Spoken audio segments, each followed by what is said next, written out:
ایک اللہ والے نے لکھا، رسالہ الحق میں نے پڑھا تھا، ایک اللہ والے نے سائنسدانوں سے سوال کیا کہ تم تو یہاں تک پہنچے، سمندر تک، سورج تک، لیکن یہ بھی سوچا ہوتا کہ سمندر تمہارے باپ نے پیدا کیا، سورج تمہارے دادا کا ہے، یہ ہمالیہ پہاڑ تمہارے نانا نے پیدا کیا ہے۔ افسوس کہ تم اسباب تک جاتے ہو لیکن ان کے خالق تک نہیں پہنچتے۔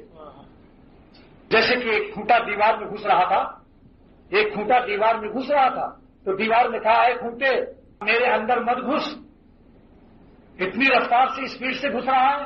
سائنسدان لوگ تک بتا رہے ہیں کہ 200 میل کی رفتار سے کھوٹا گھس رہا ہے اور اس کی یہ سائز ہے۔ تو کھوٹا ہنسا اور اس نے کہا، اے دیوار مجھ سے خوشامد مت کر، سائنسدانوں سے کچھ کام نہیں چلے گا، جو مجھ کو ٹھونک رہا ہے اس کو راضی کر لے، بڑھئی کارپینٹر۔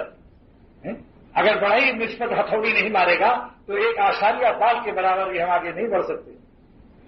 سائنسدانوں کی تحقیق سے تیرا بھلا نہیں ہوگا، اس کو راضی کر لے۔ جب طوفان اور سیلاب آیا بنگلہ دیش میں تو سائنسدانوں نے اعلان کر دیا، لیکن مشین کے سائنسدان بھی غرق ہو گئے۔ طوفان جو ہے جب آتا ہے تو اکبر الہ آبادی جج یہ شعر کہا کرتے تھے، جہاں طوفان میں پھنس کر سفینہ ڈگمگاتا ہے، جہاں طوفان میں پھنس کر سفینہ ڈگمگاتا ہے وہیں قدر خدا اور ناخدا معلوم ہوتی ہے۔ اللہ کی قدر اس وقت معلوم ہوتی ہے۔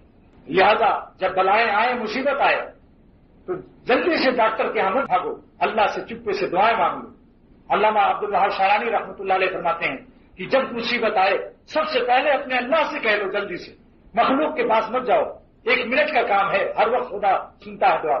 اللہ سے سجدے میں دعا کر لو یا ہاتھ اٹھا کر کہ اللہ میں جا رہا ہوں ڈاکٹر کے یہاں، اس کے دل میں صحیح دوا ڈال دے، اس کی کھوپڑی مغز میں اسکرو کوئی ڈھیلا نہ ہونے پائے کہ کہیں غلط دوا نہ لکھ دے، اور اس دوا کو تو حکم دے دے کہ مجھے شفا دے دے، سب تیری مخلوق ہے، تیرے قبضے قدرت میں۔